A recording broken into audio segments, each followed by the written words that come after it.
Alright, decided to do a quick video on the Messiah, basically the Messiah in the middle. Probably going to say some things you guys are already familiar of, but some things may be new to you. Maybe you've never heard them before.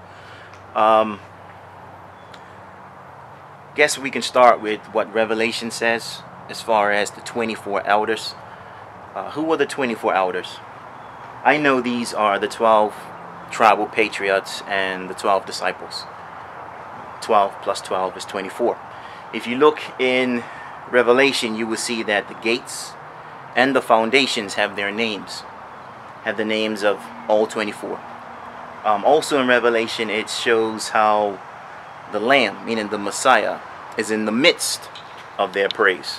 Whenever you see the word midst, think of middle, in the middle of their praise. Why is that important? Because the Messiah is the cornerstone. Everybody knows that. But what you may not have ever looked at is what is a cornerstone. What's its function? What does it do?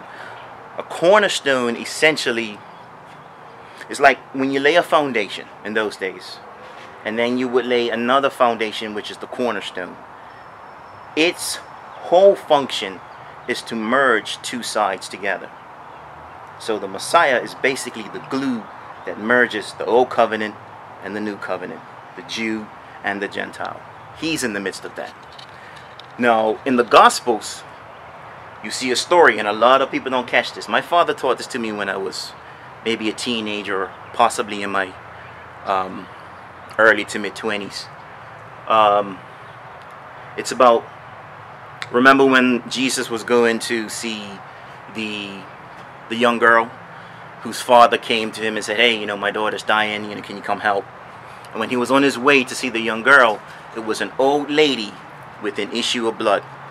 And she touched Jesus, and basically her blood issue stopped. After she spent all her money on doctors and everybody else, nobody could fix her problem. But when she touched Jesus, the problem stopped. Jesus continued on in his way, went to see the young girl. By the time he got there, everybody was saying, hey, she's dead, you took too long, And he was like, she's not dead, she's just sleeping. And everybody's laughing at him like, you're crazy, she's dead. We know what dead people look like. She's probably pale and everything else. He's like, no, she's not dead, she's sleeping. Everybody get out, everybody get out. And then he raised the young girl. You remember that story? Here's the key. The old woman had an issue of blood for 12 years. She represents the old covenant. 12 tribal patriots. The young girl represents the new covenant through Christianity. The scriptures say she was about 12. Doesn't say she was 12. It says she was about 12.